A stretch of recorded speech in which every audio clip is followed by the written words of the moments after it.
আসসালামু আলাইকুম এভরিওয়ান।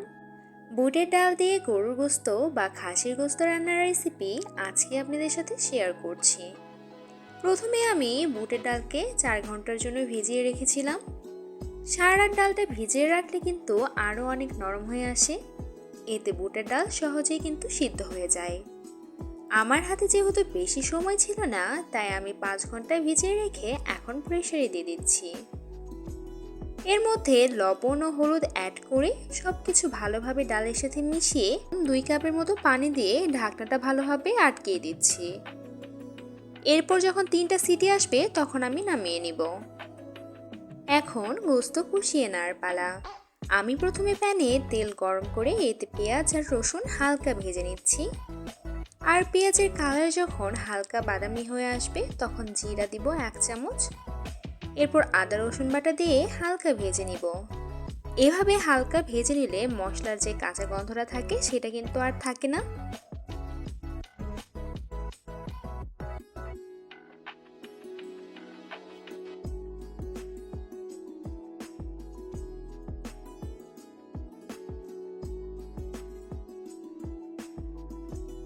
এখন সামান্য পানি অ্যাড করে এর মধ্যে আমি সব মশলাগুলো দিয়ে দিব।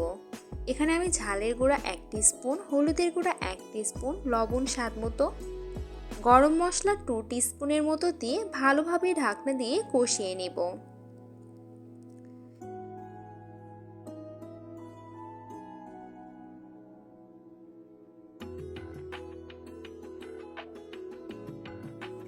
এখন ঢাকনা উঠিয়ে যখন তেলটা উপরের দিকে ভেসে আসবে তখন আমি গোস্তগুলো দিয়ে দিব। আমি এখানে 1 কেজির মতো খাসির গোস্ত দিয়ে রান্নাটা করছি। আপনারা চাইলে গরুর গোস্ত দিয়ে এই সেম প্রসেসেই রান্নাটা করতে পারেন। এখন 5-6 মিনিট আমি ঢাকনা দিয়ে কষিয়ে নিব।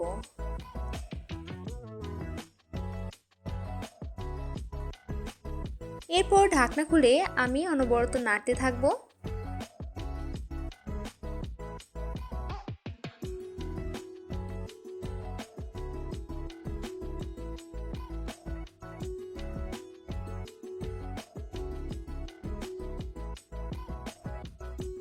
আর কিছুক্ষণ নাড়ার পরে সিদ্ধ করা বুট আমি এর মধ্যে দিয়ে দিব।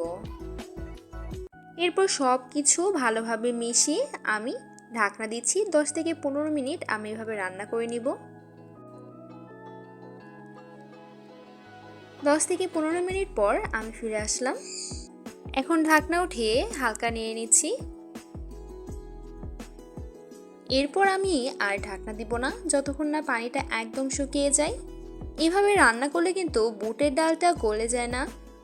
অনেকের অনেক অভিযোগ থাকে যে বুটের ডাল গলে যায়, কিভাবে রান্না করব।